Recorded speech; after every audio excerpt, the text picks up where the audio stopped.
गुणोत्तर श्रेणी। आज हम श्रेणी के अंतर्गत चर्चा करने जा रहे हैं। हमने समांतर श्रेणी देख लिया है और अब हम देखने जा रहे हैं गुणोत्तर श्रेणी। तो गुणोत्तर श्रेणी क्या होता है इसको समझते हैं।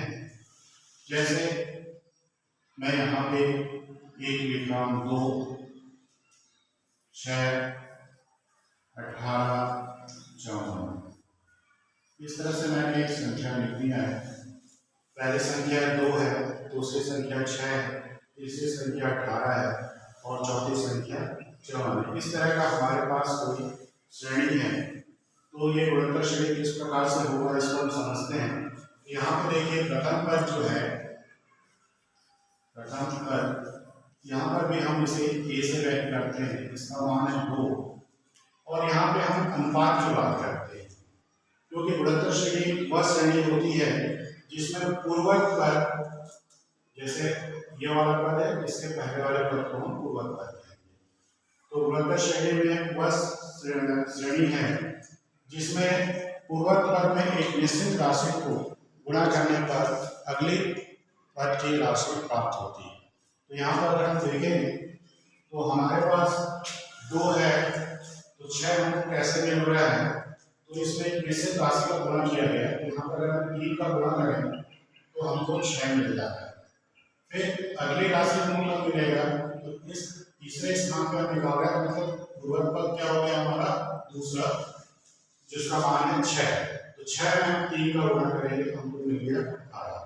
फिर चौथा पद हमको निकालना है तो 18 में हम 3 का गुणा किए तो हमको मिल गया 14। तो यहाँ पे हम देख रहे हैं कि द्वितीय पद बटे प्रथम पद बराबर तृतीय पद बटे द्वितीय पद, इस तरह से आगे हम बढ़ सकते हैं। तो यहाँ पे हमको दूसरे पद में पहले पद का भाग देते हैं, जैसे 6 उसके 2 का भाग किए। फिर तीसरा पद हमारा 18 है, दूसरा पद 6 है। तो भाग देने में हमको हमेशा क्या मिल रहा है, एक अनुपातिक राशि मिल रहा है जिसका मान है इस श्रेणी के लिए 3।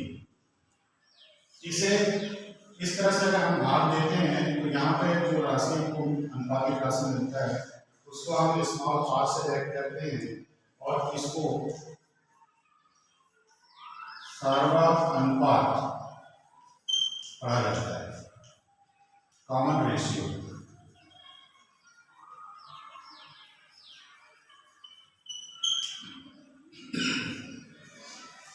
इसको कॉमन रेशियो पढ़ा जाता है जो हिंदी में सर्वानुपात कहलाता है। तो जब हमारे पास इस तरह से पदों के बीच में एक निश्चित अनुपात हमको प्राप्त हो जाता है जो सारे पदों में एक समान है, तो उस समय में हम श्रेणी को गुणोत्तर श्रेणी कहते हैं। अब गुणोत्तर श्रेणी का nवां पद निकालना है। nवां पद इसे an से व्यक्त किया जाता है और इसका जो सूत्र होता है a r की घात n-1, जहाँ a हमारा प्रथम पद है, r जो है सर्वानुपात है और n जो है पदों की संख्या है, पदों की संख्या। यही सूत्र हमारा अंतिम पद के लिए भी यही सूत्र है, अंतिम पद। तो इस तरह से हमने देखा यहाँ पे कि गुणोत्तर श्रेणी का nवां पद हम इस प्रकार से निकाल सकते हैं। आगे देखते हैं गुणोत्तर पदों का योगफल कैसे निकाला जाएगा। योगफल निकालना है n पदों का जो गुणोत्तर श्रेणी में n पदों का। इसके लिए हमारे पास 2 सूत्र हैं और ये सूत्र निर्भर करता है कि ये जो हमारा r है उसका मान किस प्रकार से प्राप्त है।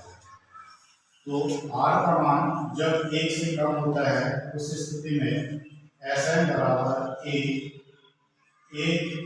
ऋण r के पावर n 1 - r, ये हमारा एक सूत्र होगा।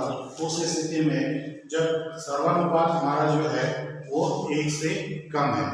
अगर 1 से अधिक है तो हमारा दूसरा सूत्र इसमें लगेगा, जब r का मान 1 से अधिक है तो इसमें हो जाएगा Sn बराबर 1 r की घात n ऋण 1 बटे r ऋण 1। ये हमारा r की मान पर निर्भर करता है कि हम कौन सा सूत्र का प्रयोग करेंगे। अगर r का मान 1 है, इसका अर्थ क्या हो गया कि हमारे पास जो सीरीज है वो क्या हो गया, सारे पद एक समान।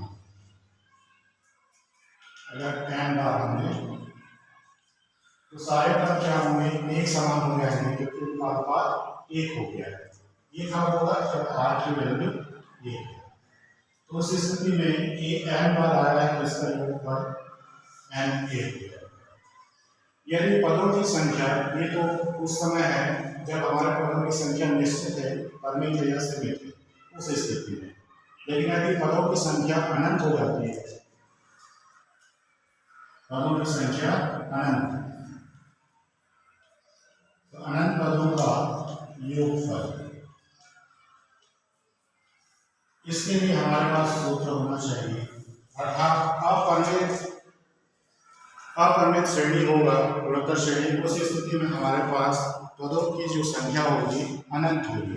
तो अनंत पदों का योगफल निकालने के लिए हमारे पास जो सूत्र है वो है S A बटे 1 ऋण R, और R का मान 1 से कम होना चाहिए।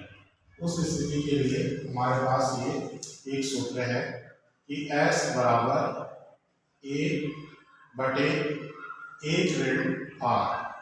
तो हमने यहाँ पे जो देखा है वो ये देखा कि गुणोत्तर श्रेणी क्या होता है, इसका घनफल किस प्रकार से निकालते हैं, n पदों का योगफल कैसे निकालते हैं, और अनंत पद होगा उस स्थिति में हम किस प्रकार से योगफल ज्ञात कर सकते हैं।